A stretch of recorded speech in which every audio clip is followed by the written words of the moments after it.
Hello friends, welcome to Sukanya's taste made. ഇന്ന് ഞാൻ വന്നിരിക്കുന്നത് ഒരു ഈസി റെസിപ്പി ആയിട്ടാണ്.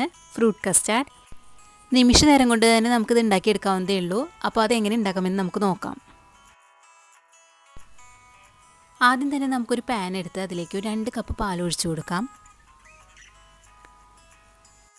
ഇനി ഞാൻ ഇതിലേക്ക് ഒരു 2 ടേബിൾ സ്പൂൺ പഞ്ചസാര കൂടി ആഡ് ചെയ്ത് കൊടുക്കുന്നുണ്ട്. അതിനുശേഷം ഈ പാലൊന്ന് നമുക്ക് തിളപ്പിച്ചെടുക്കാം. ഞാനിവിടെ ഒരു മഗ്ഗിൽ 2 ടേബിൾ സ്പൂൺ കസ്റ്റർഡ് പൗഡർ എടുത്തു വെച്ചിട്ടുണ്ട്. അതിലേക്ക് ഒരു 3 ടേബിൾ സ്പൂൺ പാലും കൂടി ചേർത്ത് കൊടുത്ത് നമുക്ക് കട്ടകളൊന്നും ഇല്ലാതെ യോജിപ്പിച്ചെടുക്കണം. ഇതിപ്പോൾ ഇതിലൊട്ടും കട്ടകളൊന്നുമില്ല. ഇനി നമുക്കിതിവിടെ മാറ്റി വയ്ക്കാം.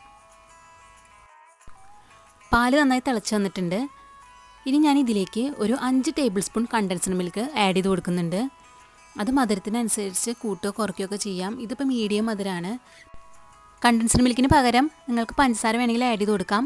അത് നമ്മൾ ആദ്യം 2 ടേബിൾ സ്പൂൺ പഞ്ചസാര ആഡ് ചെയ്ത് കൊടുത്തില്ലേ, ആ ടൈമിൽ ഒരു 5 ടേബിൾ സ്പൂൺ കൂടി എക്സ്ട്രാ ആഡ് ചെയ്ത് കൊടുത്താൽ മതി. എന്നിട്ട് പാല് തിളപ്പിച്ചെടുത്താൽ മതി. ഇനി ഞാൻ ഇതിലേക്ക് നമ്മൾ മാറ്റി വെച്ചിരിക്കുന്ന കസ്റ്റാർഡിൻ്റെ മിക്സ് ഒഴിച്ചു കൊടുക്കുന്നുണ്ട്. ലോ ഫ്ലെയിം ആക്കിയതിന് ശേഷം മാത്രമേ നമ്മൾ ഇത് ഒഴിച്ചു കൊടുക്കാൻ പാടുള്ളൂ. ഇനി കൈ എടുക്കാതെ ഇത് ഇളക്കിക്കൊണ്ടിരിക്കണം. ഇതിപ്പോൾ നല്ലപോലെ മിക്സായി വന്നിട്ടുണ്ട്. ഒട്ടും തന്നെ കട്ടകളൊന്നും കെട്ടിയിട്ടൊന്നുമില്ല. ഇനി ഇതുപോലെ തന്നെ ഇളക്കിക്കൊണ്ടിരിക്കുക. ഒരു 2 മിനിറ്റ് കഴിയുമ്പോഴേക്കും ഇതേ നമ്മുടെ കൺസിസ്റ്റൻസി ഇതുപോലെ ആകും. അപ്പോൾ നമുക്ക് ഫ്ലെയിം ഓഫ് ചെയ്യാം.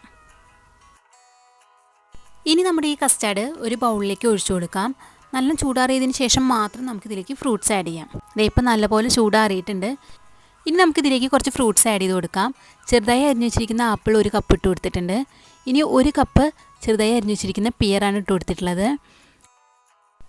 അതിനുശേഷം 1 കപ്പ് മാതളനാരങ്ങ ഇട്ട് കൊടുക്കുന്നുണ്ട്. അവസാനമായി കുറച്ച് ബ്ലൂബെറി കൂടി ഇട്ട് കൊടുക്കുന്നുണ്ട്. ഇനി ഈ ഫ്രൂട്ട്സ് എല്ലാം കൂടി നമുക്ക് മിക്സ് ചെയ്ത് കൊടുക്കാം. നിങ്ങളുടെ ഇഷ്ടത്തിനനുസരിച്ചുള്ള ഫ്രൂട്ട്സൊക്കെ ഇതിൽ ആഡ് ചെയ്യാം കേട്ടോ. ഞാനിപ്പോൾ എൻ്റെ കയ്യിലുള്ള ഫ്രൂട്ട്സാണ് ആഡ് ചെയ്തിട്ടുള്ളത്.